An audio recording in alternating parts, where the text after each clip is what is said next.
बोलो जयकारा बोल मेरे श्री गुरु महाराज जी की जय।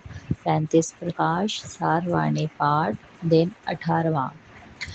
आखे डावर वांगू ताना तानी जानाए एवी जाने जो कुछ दिसे एक दिन होत बेगानाए सक्के साथी समझे जेड़े लावन गोड़ यारानाए निकलन वाली राह न लबसी दासा फिर पछतानाए।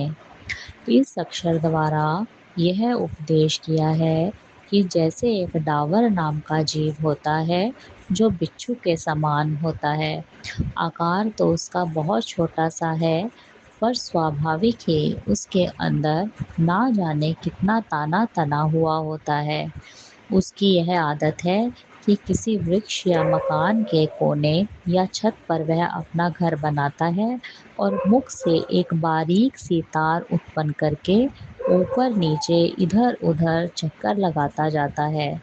इस प्रकार वह अपना घर तैयार करता है। घर तैयार करते समय स्वाभाविक कर्म करता है, परंतु जब उससे बाहर जाना चाहता है तो रास्ता चारों ओर से बंद देखकर व्याकुल हो जाता है और उसी में मर जाता है। यह उदाहरण है, क्योंकि मनुष्य की भी यही दशा है। यह जन्म से लेकर मृत्यु तक वासना रूपी तार अंदर से निकालता रहता है। ना जाने इसका आदि या अंत क्या है, कहाँ यह तार एकत्रित पड़ी है जो कि समाप्त नहीं होती और जितनी बढ़ाओ बढ़ती है। इस वासना को स्थूल रूप में लाकर कुटुंब, परिवार और घर बाहर अर्थात नाना प्रकार की माया चला बैठता है। परिवार संबंधी इसको बड़े प्यारे लगते हैं, यद्यपि दिल में इसको पता है कि यह विषय जो है सब बारूद के समान है। पता नहीं एक क्षण में कुछ हो जाएगा, अर्थात सब काल का भोजन है और एक दिन इनसे बिछुड़ना होगा। परंतु घर के संबंधी इसको अपना इंद्रजाल दिखाकर ऐसे जकड़ते हैं कि यह समझता है कि वे मेरे पर न्योछावर हैं, मैं ही इनका पालन करता हूँ। परंतु जब अंत समय सिर पर आता है तो इनका ध्यान फंसा होता है। तब यह जीव देखकर बड़ा दुखी होता है। वह अपने घर जाना नहीं चाहता और निकालने वाले बलपूर्वक निकालते हैं। अंत में कभी किसी को पुकारता है अपने दिल को लगाने के लिए, फिर अपना प्रेम उनके आगे प्रकट करके रोता है, परंतु छुड़ाने वाला है कोई नहीं। अंत में इसी झमेले में फंसा फंसा शरीर का त्याग कर देता है, परंतु वासना अनुसार जहाँ तक वासना का लगाव है वहाँ तक जाकर फिर जन्म पाता है और बारंबार इस दुख को सहता है। महापुरुषों ने इस जीव की वासनाओं को दबाने के लिए अनेक भाषाओं में उपदेश किया है। वासना एक ऐसी बीमारी है जो एक से अनेक बना देती है। कोई भी जीव हो, वासना सबको दुखी करती है। वासना विषय से उत्पन्न होते हैं। अनेक जन्म के दबे हुए विचार कभी जागृत में कभी स्वप्न में आ आकर कहाँ कहाँ भ्रमण करवाते हैं। वासना की बंधी डोर जिस पर यह जीव रूप डावर चलता फिरता सैर करता दिखाई देता है, यदि वासना न होती तो यह राजा जनक के समान शरीर में होता हुआ भी विदेह मुक्त था। अनेक जन्म का कारण ही वासना है। गोस्वामी जी ने कितना सुंदर कहा, जीव अनेक एक श्रीकंता परवश जीव जो सो भगवंता।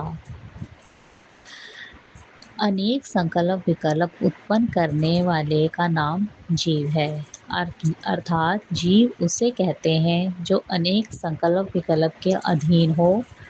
जब अनेक से एक हो जाता है तो वह श्रीकंठ मायापति भगवान होता है। जब तक पराये वश में है तो जीव है, जब उसको अपने वश कर लेता है तो भगवान बन जाता है।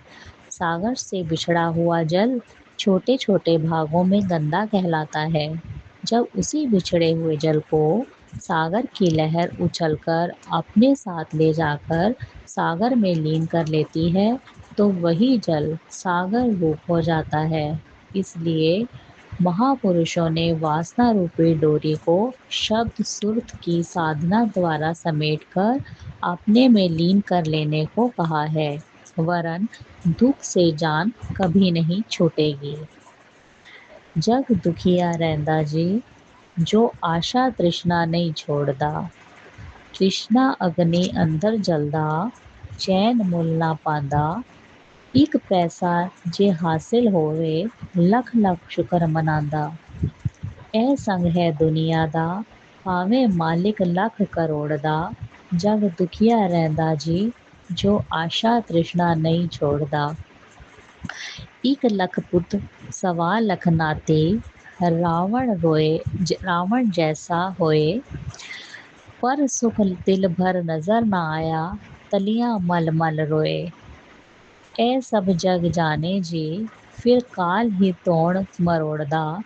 ਜਗ ਦੁਖੀਆ ਰਹਿੰਦਾ ਜੀ, ਜੋ ਆਸ਼ਾ ਤ੍ਰਿਸ਼ਨਾ ਨਹੀਂ ਛੋੜਦਾ। ਦੀਨ ਛੋੜਦਾ ਦੁਨੀਆ ਪਿੱਛੇ, ਮੋਹ ਮਾਇਆ ਵਿੱਚ ਫਸ ਕੇ। ਖਾਨ ਪਾਨ ਤੱਕ ਸਭ ਭੁੱਲ ਜਾਂਦਾ, ਮਾਇਆ ਪਿੱਛੇ ਨਸ ਕੇ। ਹੱਥ ਖਾਲੀ ਜਾਂਦਾ ਜੀ, ਭਾਵੇਂ ਕੋੜੀ ਕੋੜੀ ਜੋੜਦਾ। ਜਗ ਦੁਖੀਆ ਰਹਿੰਦਾ ਜੀ, ਜੋ ਆਸ਼ਾ ਤ੍ਰਿਸ਼ਨਾ ਨਹੀਂ ਛੋੜਦਾ। ਸੁਖ ਦੇ ਕਾਰਨ ਸਭ ਕੰਮ ਕਰਦਾ, ਦੁੱਖ ਮੁੱਲ ਨਾ ਜਾਏ। ਜੇ ਪਰ ਦੁੱਖ ਪ੍ਰਾਪਤ ਹੁੰਦਾ, ਜਿਹੜੀ ਕਾਰ ਕਮਾਵੇ। ਇਹ ਉਲਟਾ ਚੱਲਿਆ ਜੀ, ਵਿਸ਼ਿਆਂ ਵਿੱਚ ਉਮਰਾਂ ਰੋੜਦਾ। ਜਗ ਦੁਖੀਆ ਰਹਿੰਦਾ ਜੀ, ਜੋ ਆਸ਼ਾ ਤ੍ਰਿਸ਼ਨਾ ਨਹੀਂ ਛੋੜਦਾ। ਗਿਆਨ ਵਿਚਾਰ ਬਿਨਾ ਸੁਖ ਨਹੀਂ, ਕਾਹਨੂੰ ਖਪ ਖਪ ਮਰੀਏ। ਸਤਿਗੁਰੂ ਬਾਝੋਂ ਗਿਆਨ ਨਾ ਹੋਵੇ, ਯਤਨ ਕਰੋੜਾਂ ਕਰੀਏ। ਸੁਖ ਸਤਿਗੁਰੂ ਸ਼ਰਣੀ ਜੀ, ਦਾਸ ਦੋਵੇਂ ਹੱਥ ਜੋੜਦਾ। ਜਗ ਦੁਖੀਆ ਰਹਿੰਦਾ ਜੀ, ਜੋ ਆਸ਼ਾ ਤ੍ਰਿਸ਼ਨਾ ਨਹੀਂ ਛੋੜਦਾ। ਬੋਲੋ ਜੈਕਾਰਾ, ਬੋਲ ਮੇਰੇ ਸ਼੍ਰੀ ਗੁਰੂ ਮਹਾਰਾਜ ਕੀ ਜੈ।